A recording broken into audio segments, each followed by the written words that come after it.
So I imagine that helps out not just making sure that the payments are being signed, sealed, delivered and going to the right person, but also maybe fraud, am I right? Absolutely. So our payment suite is not unique in this regard. As part of the payment workflow lifecycle, you have to interface with different touch points, different ancillary systems within the payment lifecycle.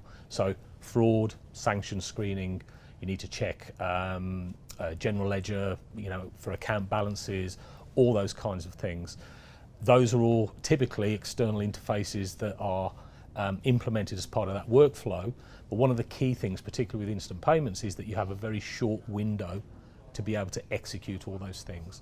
And again, we have customers who have actually who are live with the instant payment workflows, whereby we are being able to process those workflows and those interfaces in very, very short time to meet the requirements of the processing window for those instant payments. Yeah.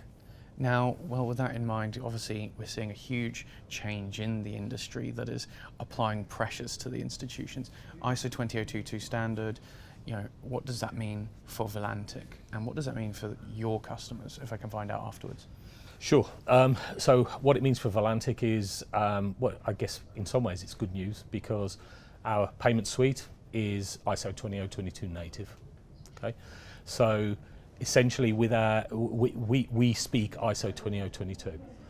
Then with our X-Gen development capability, we have the capability to be, or the possibility to be able to transform from legacy formats or proprietary formats into the ISO 20022 internal format that our payments suite uses.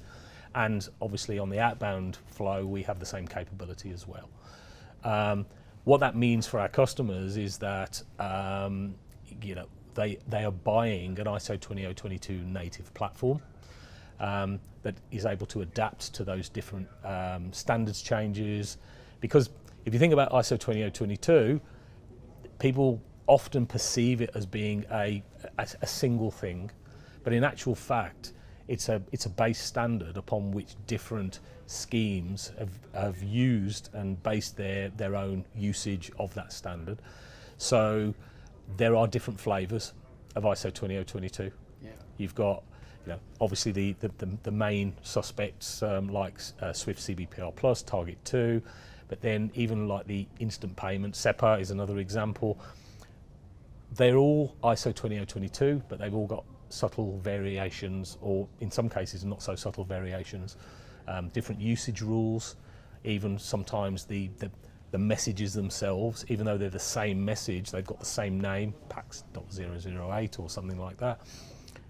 There are differences between the different standards. So yes, it's never easy. Absolutely. Obviously ISO 20022 is a very harmonizing and unifying standard. But if people think that all their problems go away once we fully adopt ISO 20022, I think they might be living in dreamland, really. Yeah. Because you still have to deal with those subtleties, you still have to deal with those differences, those nuances between the different implementations that use ISO 20022.